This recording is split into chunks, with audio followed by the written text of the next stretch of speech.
గారిని అరెస్ట్ చేశారు కదా బ్రో, దానిపై మీ స్పందన ఏంటి? అంటే పవన్ కళ్యాణ్ గారు జనసేన కార్యకర్త కేసు పెడితే పోలీసులు వచ్చి అరెస్ట్ చేశారు అంటున్నారు, దానిపై మీ స్పందన ఏంటి? ఈరోజు పవన్ కళ్యాణ్ అనే వ్యక్తి డిప్యూటీ సీఎం గారు, నేను పేదల పక్షాన ఉంటాను, ముఖ్యంగా మహిళల పక్షాన పోరాడతాను అన్న వ్యక్తి పోసాని కృష్ణమూర్తిని కానీ అరెస్ట్ చేశారు. రాత్రి అరెస్ట్ చేశారు కదా. ఆయనకి ఆరోగ్యం బాగాలేదు, ఆరోగ్యం బాగుందని దొడ్డి లెక్కలు చెప్పింది ఇదే పవన్ కళ్యాణ్ మనుషులు కాదా?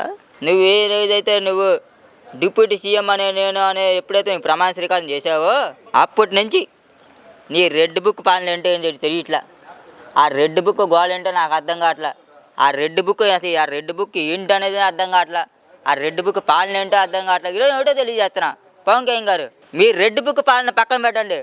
ఒక్కసారి కనుక జగన్మోహన్ రెడ్డి గారు రెడ్ బుక్ అనేది ఒక్కసారి మాట ఇచ్చాడంటే మీ రెడ్ బుక్ కాదు కదా, ఆ రెడ్ బుక్ వేలాడుతున్న తోక కూడా మగలని కూడా తెలియజేస్తున్నాం.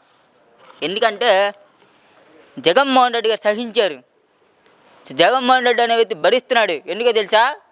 ఆయన ప్రజలకి మంచి చేయాలి, చెడు చేయకూడదని ఒకే ఆలోచనతో ఆయన ఉన్నాడు తప్ప, అదే 2014 నుంచి 2019 లోపు జగన్మోహన్ రెడ్డి ప్రతిపక్షంలో ఉన్నారు కదా, అదే ప్రతిపక్ష హోదా కనుక ఇప్పుడు కనుక మొదలు పెడితే మీరు కాదు కదా, మీ కార్యకర్తలు కూడా జనసేన జెండా పెట్టుకోవాలన్నా కూడా భయపడే విధంగా జగన్మోహన్ రెడ్డి గారు చేస్తారు. కానీ ఆయన ఏంటి, ఆయన ఉద్దేశం ఏంటి? నేను ప్రజలకు మంచి చేయాలి, ప్రజలకి సంక్షేమం అందించాలి, ప్రతి ఇంటికి ప్రతి సంక్షేమం ప్రతి గడపకి అందాలి, ప్రతి ఇంటికి వైద్య ఆరోగ్యం వెళ్ళాలి అని ఒక ఉద్దేశంతో ఇవన్నీ పక్కన పెట్టారు. అదే రాయలసీమ అంటే ఏమనుకుంటున్నావు? జగన్మోహన్ రెడ్డి గారి పరిపాలన అంటే వెళ్ళి పేద ప్రజలను అడుగు, అంతే. గొప్ప వాళ్ళని ధనవంతుల్ని కాదు అడగాల్సింది, పేద ప్రజలను అడగాలి నువ్వు. జగన్మోహన్ రెడ్డి పరిపాలన ఏంటో. జగన్మోహన్ రెడ్డి గారు ప్రతిపక్ష హోదా 5 ఏళ్ళు ఉండదని చెప్పి పవన్ కళ్యాణ్ అంటున్నాడు. జనసేన గారిని ఒక్క సీటు ఎక్కువ వచ్చిన ప్రతిపక్ష హోదా ఇద్దునని చెప్పి అంటున్నాడు. ఏంటి జగన్మోహన్ రెడ్డి గారు పవన్ కళ్యాణ్ గారు చేసే వ్యాఖ్యల పట్ల మీ అభిప్రాయం?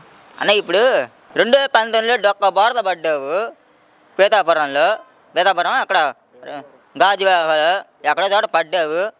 ఆ రోజు అదే 2019లో జగన్మోహన్ రెడ్డి గారు సీఎం అయినప్పుడు ఒక సీట్ వచ్చింది మీకు. అప్పుడు ఎందుకు మా జగన్మోహన్ రెడ్డి గారు ఎందుకు మమ్మల్ని పక్కన పెట్టలా?